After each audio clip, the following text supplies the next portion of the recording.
Problem number 1 വരുന്നത്. ഒന്നാമത്തെ പ്രശ്നം ഈ കേസറ്റുകൾ ഉപയോഗിക്കാതിരിക്കുമ്പോൾ ഫംഗസ് വരും.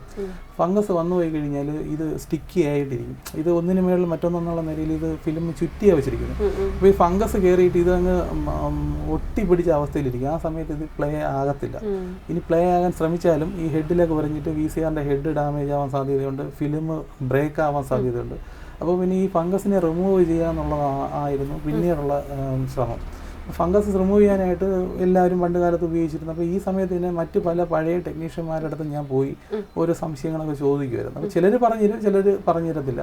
എല്ലാവരും പറഞ്ഞൊരൊറ്റ സൊല്യൂഷനാണ് ഐസോപ്രോപ്പൈൻ ആൽക്കഹോൾ. ഞാനും അത് വാങ്ങിച്ചു ഇത് ക്ലീൻ ചെയ്യാൻ ശ്രമിച്ചു. നമുക്ക് നോക്കുമ്പോൾ അവിടെ എന്തോ പൊടിയൊക്കെ പോകുന്നുണ്ട്. പക്ഷേ ആക്ച്വലി ഫംഗസ് എന്ന് പറഞ്ഞ സാധനം പ്രോപ്പറായിട്ട് ആൽക്കഹോളിൽ പോയില്ല എന്നുള്ളത് വീണ്ടും വീണ്ടും പല പരീക്ഷണങ്ങൾ നടത്തിയപ്പോഴാണ് എനിക്ക് മനസ്സിലാവുന്നത്. അങ്ങനെ ഈ കേസറ്റിൻ്റെ പ്രശ്നമാണോ VCRൻ്റെ പ്രശ്നമാണോ എന്ന് തിരിച്ചറിയാൻ കഴിയാത്തൊരവസ്ഥ. അങ്ങനെ വന്നപ്പോൾ വേറൊരു ഫംഗസ് ഇല്ലാത്തൊരു കേസറ്റ് എനിക്ക് ഒരാൾ തന്നു. അതിടുമ്പോൾ ഈ പ്ലെയറിന് പ്രശ്നമൊന്നുമില്ല.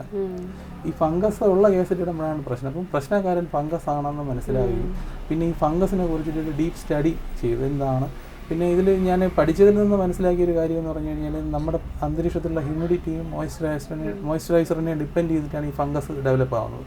അപ്പോൾ ഒരു 2-3 വർഷത്തിൽ കൂടുതൽ ഉപയോഗിക്കാതിരുന്നാൽ തന്നെയും ഈ മാഗ്നറ്റിക് ടൈപ്പിൻ്റെ സർഫസിൽ ഈ ഫംഗസ് ഡെവലപ്പ് ആവും. അത് 10-15 വർഷമാകുമ്പോഴത്തേക്ക് വളരെ ഗുരുതരമായ അവസ്ഥയിലോട്ട് ഈ ഫംഗസ് മാറും. അതൊന്ന്. രണ്ടാമത്തെ കാര്യം എന്ന് പറഞ്ഞു കഴിഞ്ഞാൽ കേരളത്തിന് പുറത്തുനിന്ന് നോർത്ത് ഇന്ത്യയിൽ നിന്നൊക്കെ വരുന്ന കേസറ്റുകളുടെ ഫംഗസ് ഉണ്ടെങ്കിൽ ഇത്ര മാരകമല്ല. അതിൻ്റെ കാരണം എന്ന് വെച്ചാൽ നമ്മുടെ കേരളത്തിൽ, എസ്പെഷ്യലി സൗത്ത് ഇന്ത്യയിൽ കേരളത്തിൽ ഹ്യൂമിഡിറ്റി കൂടുതലാണ്.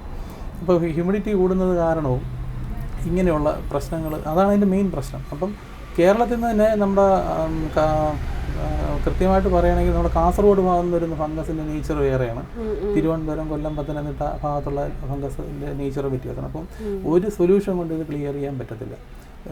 ഡിപ്പെൻസ് ഫംഗസിൻ്റെ നേച്ചർ അനുസരിച്ചിട്ട് ഈ കെമിക്കലിൻ്റെ മിക്സിങ്ങിലും റേഷ്യോയിലൊക്കെ മാറ്റം വരുത്തുമ്പോഴാണ് നമുക്ക് പ്രോപ്പറായിട്ട് ട്രീറ്റ് ചെയ്യാൻ പറ്റുന്നത്. ഏറ്റവും പുതിയ വാർത്തകളും വിശേഷങ്ങളും വിരൽ തുമ്പിലറിയാൻ സീ മലയാളം ന്യൂസ് എല്ലാ ഡിജിറ്റൽ പ്ലാറ്റ്ഫോമുകളിലും ലഭ്യം.